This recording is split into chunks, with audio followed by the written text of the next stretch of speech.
كتبنا في الزبور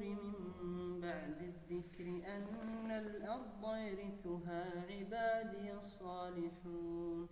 إن في هذا لبلاغا لقوم عابدين وما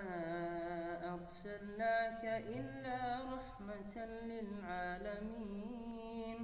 قل إنما يوحى إلي أنما إلهكم إله واحد فهل أنتم مسلمون فإن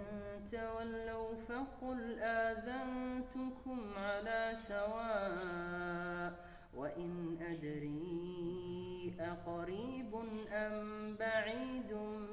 ما توعدون إنه يعلم الجهر من القول ويعلم ما تكتمون وإن أدري لعله فتنة لكم ومتاع إلى حين قال رب احكم بالحق وربنا الرحمن المستعان على ما تصفون.